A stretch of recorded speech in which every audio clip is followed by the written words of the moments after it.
వివాహమైన నూతన దంపతులు దేవుని పరిచర్యలో సేవ చేస్తూ, లేకపోతే పొలం పని చేస్తూ, లేకపోతే ఉద్యోగం చేస్తూ, లేకపోతే నౌకరి చేస్తూ, లేకపోతే ఏదో ఒక జాబ్ కానీ బిజినెస్ కానీ ఏం చేసుకుంటాయినా నువ్వు దేవుని సేవలో పాత్రులుగా వాడబడుతూ దేవునికి మహిమకరంగా జీవించినప్పుడు అప్పుడు ఆ వివాహము ఘనమైనది అవుతుంది.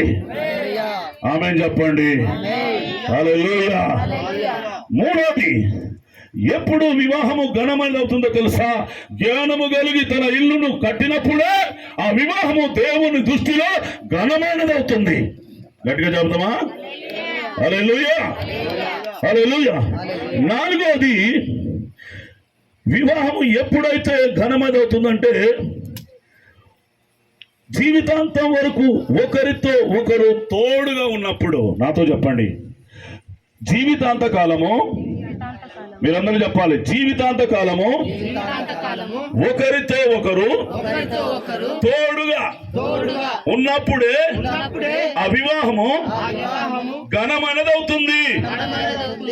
ఇప్పుడు వివాహం మనం ఇప్పుడు ఏం చేసుకుని పోతున్నాం?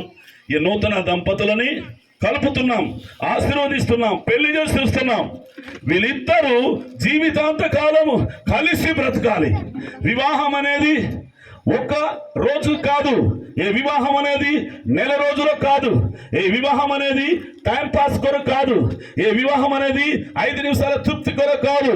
ఈ వివాహం అనేది జీవితాంత కాలము భార్య భర్త కష్టమైన, బాధైన, ఇరుకైన, ఇబ్బందైన, నష్టమైన, శ్రమలైన, అవమానాలైన, నిందలైన వీళ్ళిద్దరూ కలిసి బ్రతికినప్పుడే ఆ వివాహము ఘనమైనది అవుతుంది.